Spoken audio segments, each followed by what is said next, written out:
બોટાદમાં સામાન્ય બાબતે થયેલા મારામારીમાં 2 લોકોને ઈજા થતાં સારવાર માટે ભાવનગર ખસેડાયા।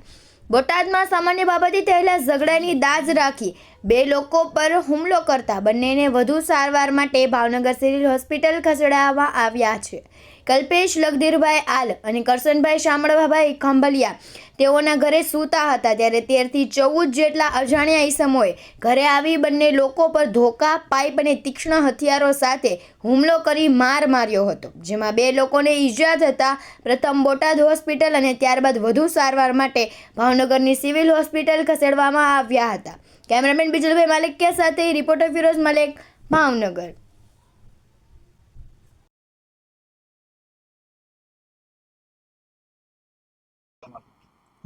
કલ્પેશ હું માર્યા ગમે હોય 13-14 જણા હતા। હા, પૂતા હતા ને આવીને ડાયરેક્ટ મારવા જ મળ્યું। કાંઈ નહીં, કોઈ બોલ્યા છેલ્લા નહીં, કાંઈ નહોતું। બોટાદ એકનું નામ આવડે, બીજાનું નામ નહીં થયું। મુકેશ।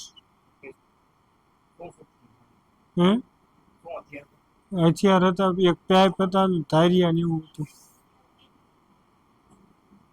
મારું નામ જનાભાઈ કરશનભાઈ ખાંભલિયા, ગામ બોટાદ, રેવી ઢાંકણિયા રોડ।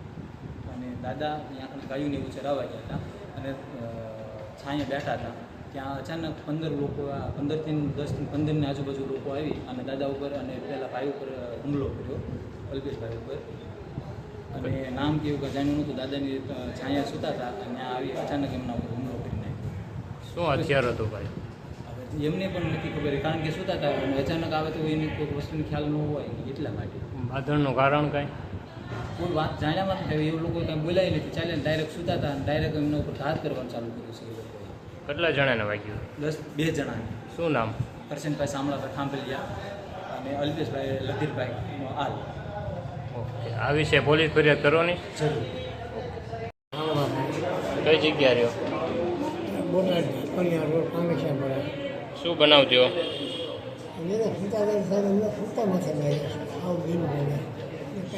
કેટલા જણા હતા? 8-9 જણા હતા। ઓકે, શું માર્યું? વાત કોઈ ખરીદ્યા ને આવું ધારિયાના ઘા હતા, ધારિયા કુંવરીઓ। પાઇપ બનાવવું।